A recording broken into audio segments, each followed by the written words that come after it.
Hi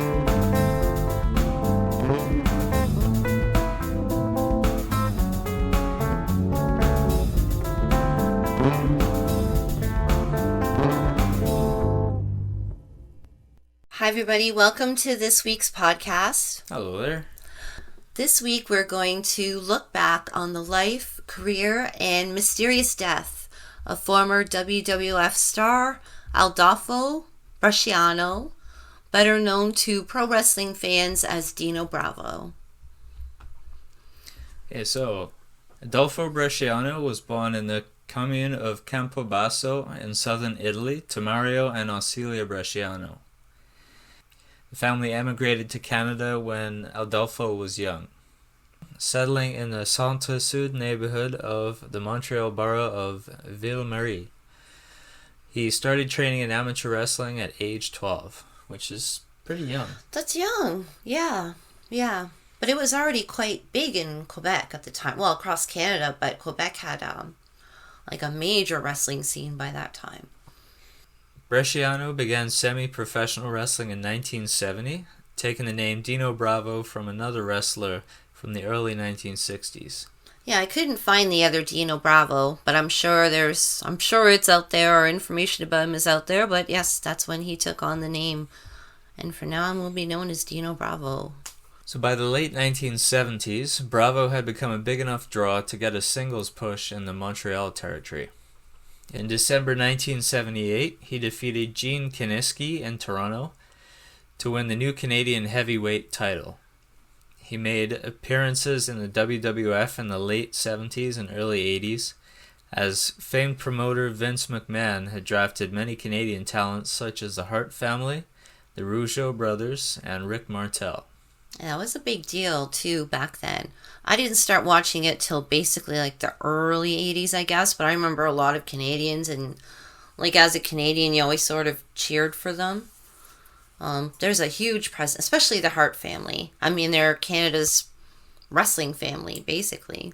Yeah, the first family of wrestling, I think, is what they're... Pretty much. I mean, they were all involved, and their father, Stu Hart, was a wrestler, and he started a promotion.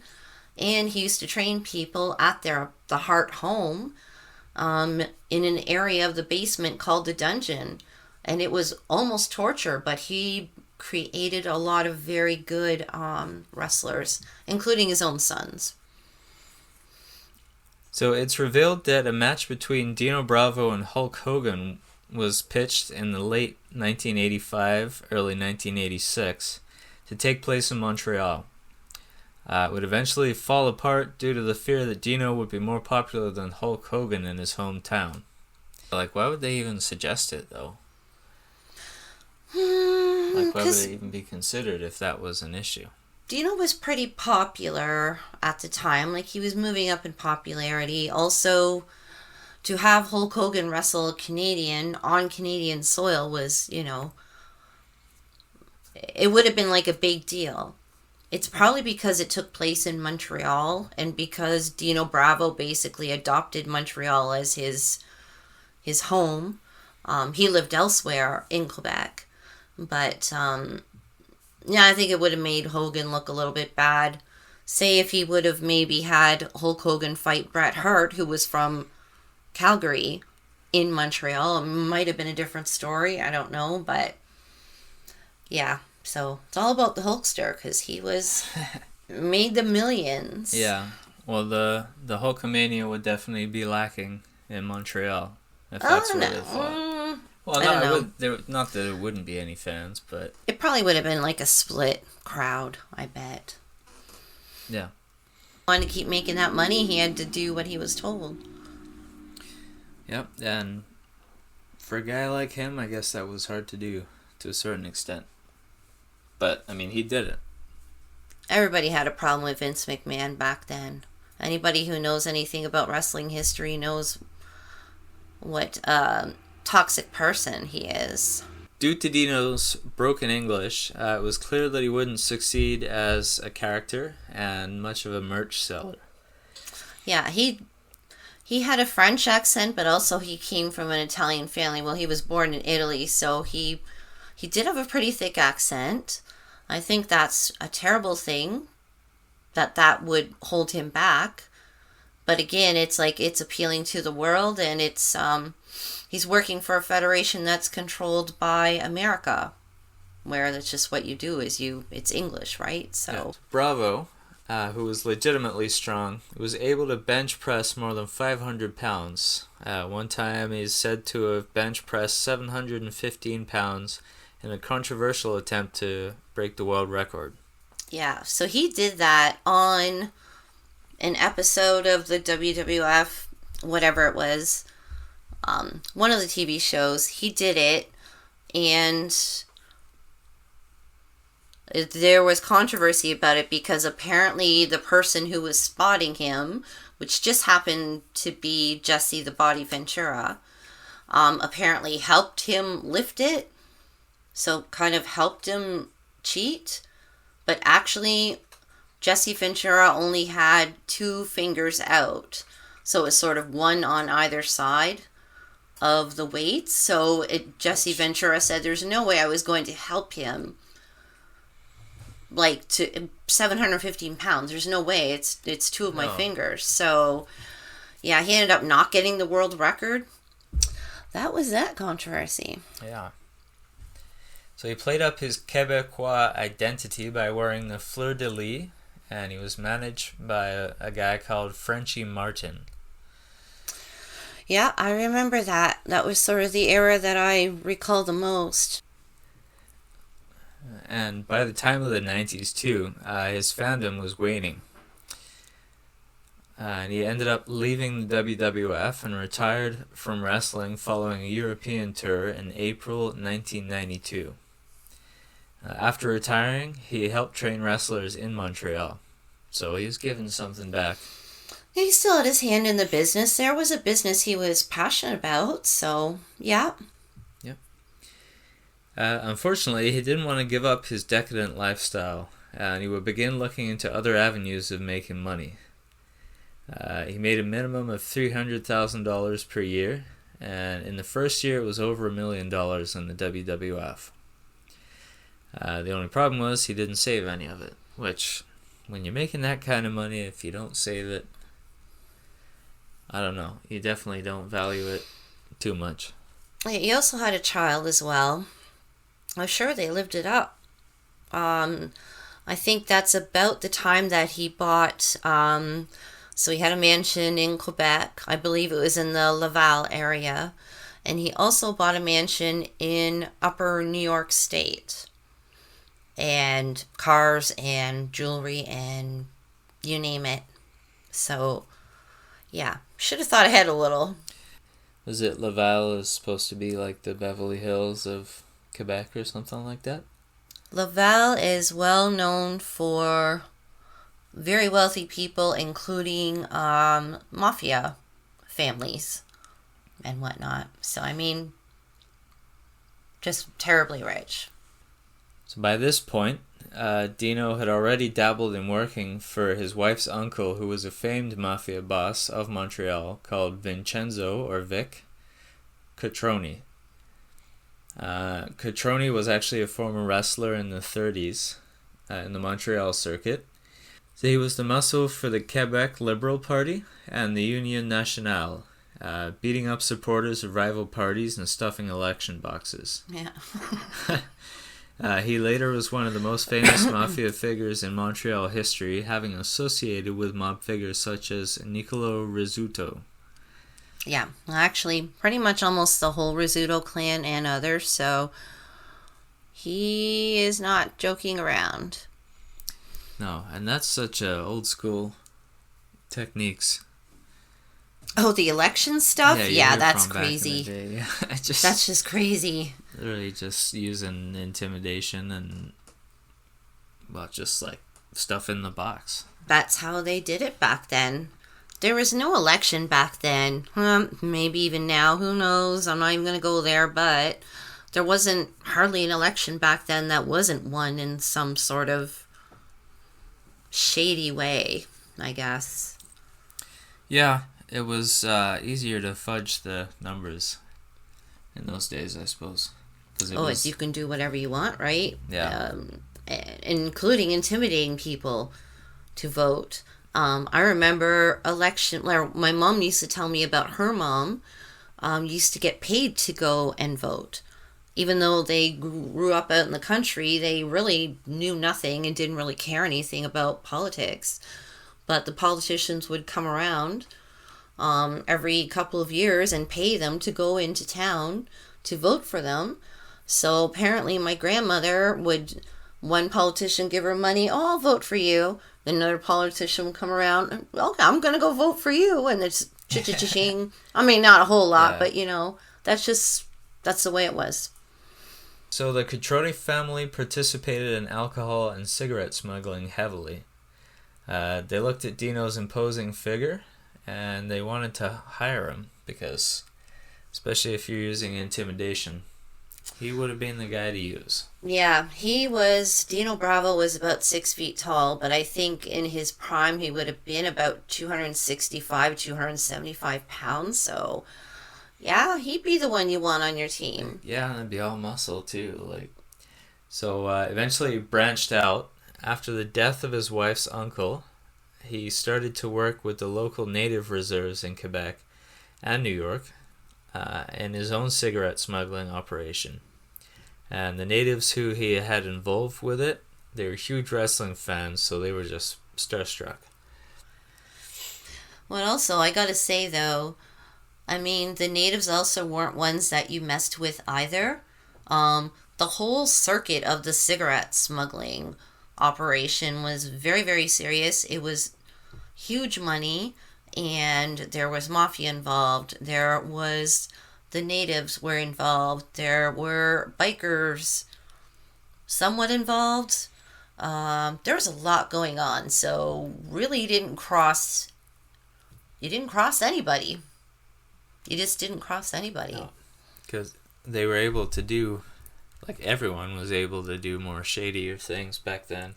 Well, and a lot of them collaborated with each other too, right? Yeah. So, yeah, if you can't beat them, join them, right? No, it couldn't be me.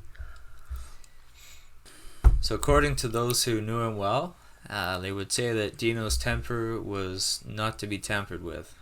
He would have been quick to anger, I imagine. Oh boy. So you got big angry guy. Yeah. Yeah, that doesn't sound good. I'd rather have him on my side. Yeah. Dino Bravo and fellow former W.W.F wrestler Raymond Rougeau of the Rougeau brothers were in a Montreal bar one evening. Words led to fists, and they ended up in a fight with a member of NHL Quebec Nordiques player Serge Bernier, who was working as a bouncer in the bar at the time. Jacques and Dino were fans of the Montreal Canadiens. So it was such a strong rivalry at the time. Of course, Quebec Nordiques haven't been in Quebec for a long time. But yeah, I wonder what was said that made it go that far. I mean, if they've been drinking, it could have been anything. If they just want to fight. Sure. Gino Brito, who was Dino's former trainer and mentor, claims that Dino was the kind of guy who, if he had a gun pointed at his head, would tell you to fire it, because if you didn't, he would be coming for you. So he did not care. No fear. Yeah, that's definitely ballsy, because, I mean, they would be just as easy as that. He's a big, imposing figure, but not if somebody pulled the trigger. Yeah. Jacques Rougeau talks about getting a call from Dino to come and see him, which is odd because at the time they were not as close friends as they once were. He told Dino to come and see him the next day.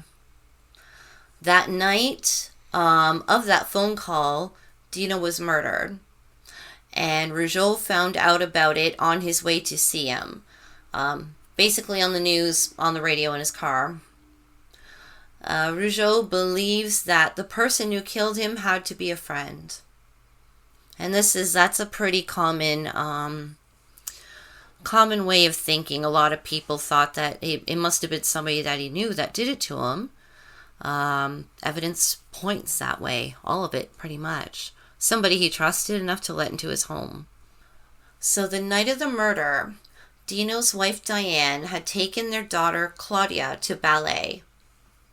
They returned at 12:30 in the morning, and that's when they found Dino's body. Upon finding Dino, Diane ran over with Claudia to tell friend Tony Muley that Dino had been shot. And apparently Dino knew that he had it coming. So that would have been horrible to find. Yeah, it's crazy to even think he was actually sitting there comfortably watching TV. Yeah. But that is, it just has like, to me it has mafia killing written all over it, but then again there were also biker gangs involved. So, although I don't believe that's sort of their style, really. I don't think they tried to be as covert as the Mafia were. No, I think when the Mafia does it, they're trying to sort of send a message. So there's always like these little subtle clues involved in it and little, symbolism and stuff to it. So that's why, I'm totally down with that. He was already involved with the mob anyway. There was a $400,000 shipment that landed in a warehouse, and the police ended up seizing the warehouse. When the group dealing with cocaine went to pick it up, they were stung by police. So this is what is thought to have led to Dino being murdered. So he was dealing with the cigarettes or illegal cigarettes, and he decided to make more money. He was going to start dealing with cocaine, which was probably 3 or 4 times the money he was making dealing with the cigarette trade. So it was a cocaine deal. The police got to it before the appropriate people got to it. Dino claimed it would not have happened if they had gone on the first day, but he knew he screwed up and was expecting the worst, and this is according to friends of his. He was scared for his life. And I think it was in his hands. It was supposed to be some kind of exchange, I think, and he left it in the warehouse sitting for, what did it say, 3 days? I believe it was 3 days it was sitting there, though. Yeah, and so I guess they were supposed to go the first day to pick it up so that it wasn't left there. And that's what happened. Not really his fault. But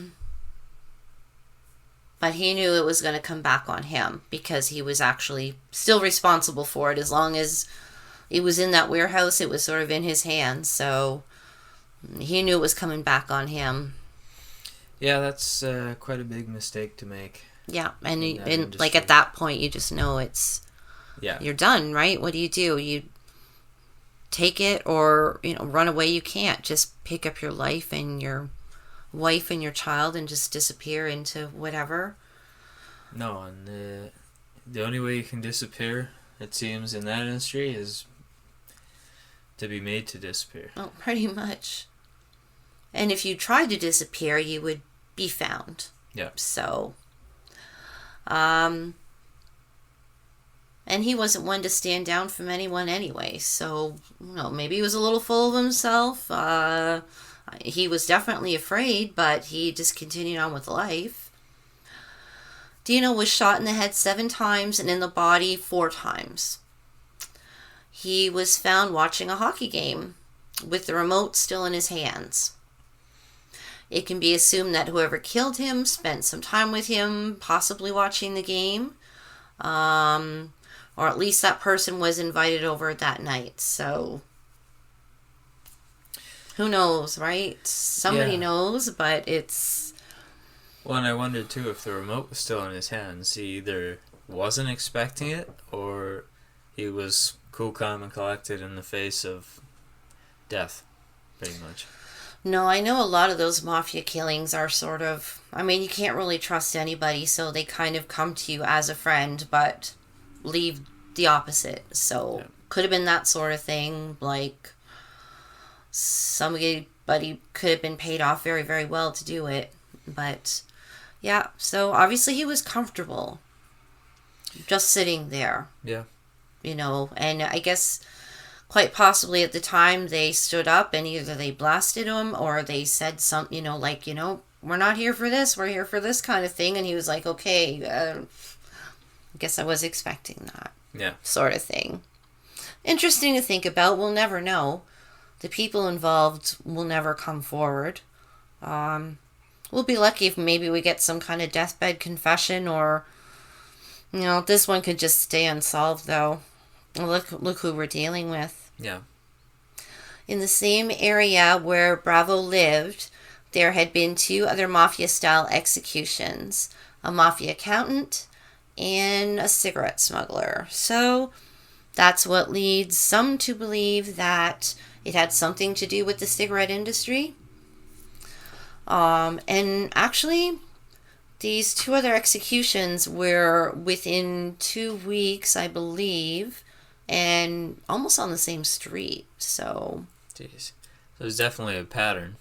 Yeah. And if those were proven to be, that's what I mean. Like, what is the connection here? The police don't say a lot about it through all of this, and all the research. I don't see a whole heck of a lot. Police reports, or of course, there's not going to be witnesses, and even if somebody did see it, it's not like they're going to come forward because, again. Would you? They're just going to, put themselves in harm's way. Definitely. More than likely. Crime reporter Claude Poirier claims in the 48 hours following the murder, not a single piece of evidence was brought to the attention of the police. So police did know right away. Yeah, 2 days. That's quite a bit of time. And it's like vital that police get on it within 48 hours, or if things go missing and evidences get tampered with. Yep. Claude also claims around that time a truck was robbed containing $50,000 and wonders if this could be linked to his death. So there's a lot of stuff going on here. This particular crime reporter believes that the natives from the reserve were involved. Either they did it themselves or paid someone to do it. Well, I wonder what he would have done to bring them at him like that, though. Unless they were involved in the deal, I don't know. It maybe the thing with the cocaine in the warehouse had nothing to do with his death. Maybe it was just coincidentally happened around the same time. That's what I'm thinking. So, quite possibly, he could have just ripped them off, Yeah, maybe. That's all it would take, really. Maybe even if he was getting into the cocaine business, maybe they were upset. Maybe he didn't want to do business with them anymore with the cigarettes. Yeah, I mean, because he was making more money, right? I think he still dabbled in the cigarettes a little because also what I found out was 3 days after Dino's murder, a container was found in his house containing contraband cigarettes and 55,000 Canadian dollars. So there's still something going on there with the cigarettes. Maybe this was money that he owed to his contacts on the reserve. I don't know, but there was cigarettes there and money, so it seems like it's mid-transaction kind of thing, right? Possibly, yeah. A handgun and a machine gun were found at the scene of the crime. There was no sign of forced entry. The door was unlocked. 17 bullet casings were found on the floor. Despite all the evidence pointing to a Mafia-style execution, no leads were followed to a conclusive end. So, bullet casings and... 17, though, and he was only shot, was it 11 times? I guess that's the ones that hit him, I'm assuming. Usually bullet casings can lead to the gun.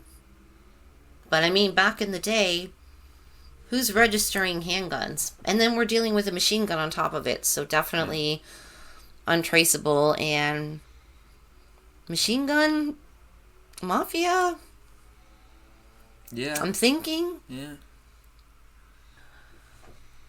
Apparently, Rick Martel, who was also another wrestler from back in the Montreal scene, he was also in the W.W.F, was the only wrestler that Dino told about his life of crime.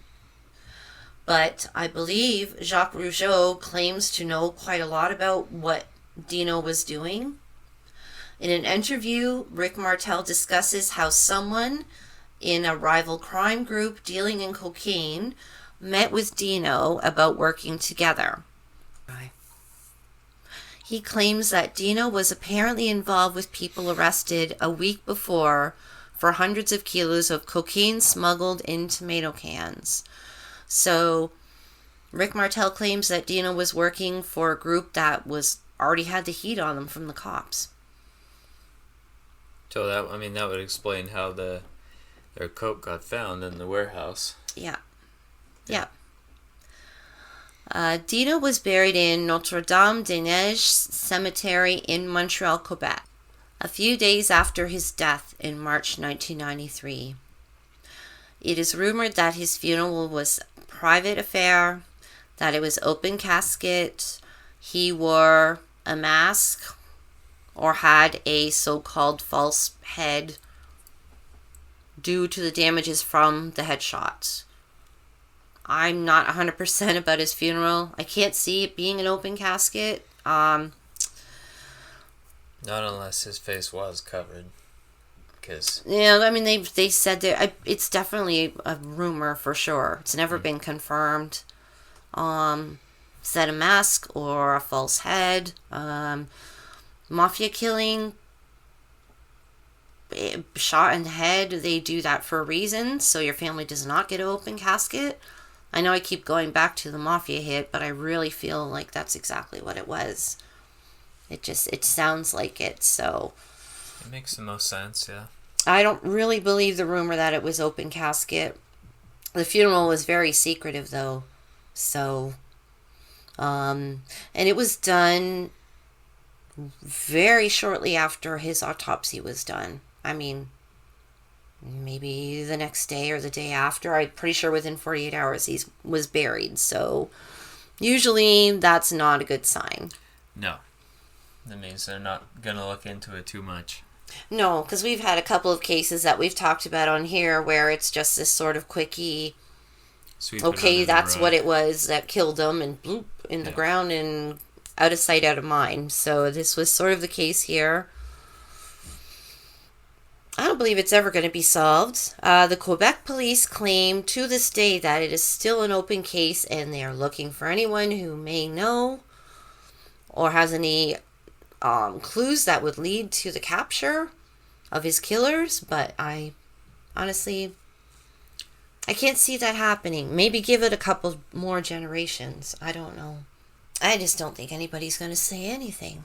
But it was definitely somebody that he allowed in. The way his body was found, he was comfortable. Either he was comfortable with the person he was with, or he was comfortable with his death at the time. Yeah. Because apparently he knew it was happening. So, yes, an unsolved case to this day. Anyway, so that is the case of Dino Bravo, as much as anybody knows at this point. Like I said, apparently the case is still open. Maybe. Is it active? Doubt it. Is it ever going to be solved? Doubt it. Yeah, I don't think they care to. Interesting to see how those things sort of intertwine, wrestling and being a gangster, I guess. Like, definitely, it makes sense being the muscle, but when you think about sports stars now that don't need a second job or a separate way to make money because they get paid so much each time they appear or any game they play. And then in those days, even like the other guy who was a bouncer, like an NHL hockey player. Yeah. Moonlighting as a bouncer, like. Yeah, it was different times back then. I think a lot of like the wrestlers and like sort of other sports figures, it becomes about the drugs. So they may be making lots of money. They probably have families and big homes to deal with, but it's their addictions, right? No, I think a lot of the wrestlers made pretty good money, I'm sure. Dino liked to spend his money. But I'm sure a lot of them also didn't get paid that, like, Hulk Hogan money either. So, yeah. It's too bad. We'll never know what happened. But thank you for joining us on this podcast, and we'll see you in the next video. Bye, guys. Bye.